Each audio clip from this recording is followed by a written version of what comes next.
मानवतेचं जिवंत उदाहरण, मनोरुग्णाला मदतीचा हात देत नवापूरच्या युवकांनी दाखवली माणुसकी.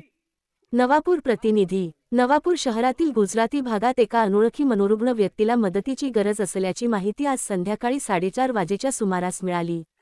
त्या व्यक्तीची स्थिती अत्यंत गंभीर होती, तो चालू शकत नव्हता व अनेक दिवसांपासून अंघोळही केली नव्हती.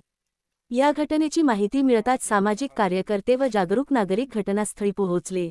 त्यांनी तत्काळ 112 वर संपर्क करून नवापूर पोलिसांची मदत मागितली.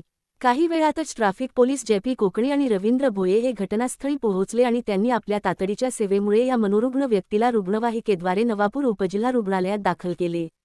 रुग्णालयात आणल्यानंतर आढळले की त्याच्या पायांमध्ये प्लास्टिक पिशव्या अडकलेल्या होत्या. त्या काढल्यावर दिसून आले की त्याच्या पायाला कीड लागलेली होती. या अवस्थेमुळे त्वचेमध्ये खोल जखमा निर्माण झाल्या होत्या. सामाजिक जबाबदारीची जाणीव ठेवत नगरपालिकेत कार्यरत अंकित मावची हे युवक देखील मदतीसाठी पुढे सरसावले. त्यांनी या मनोरुग्णास स्वच्छता देण्याचा निर्णय घेतला.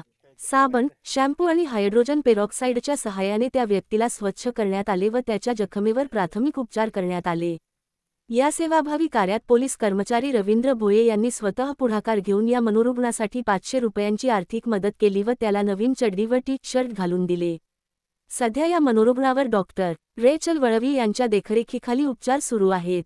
या प्रकारातून नवापूरमध्ये माणुसकी अजूनही जिवंत आहे हे पुन्हा सिद्ध झाले आहे. अशा सेवाभावी कार्यकर्त्यांमुळे समाजात आशेचा किरण टिकून आहे. बातमी लोकसेवा न्यूज 24 तास.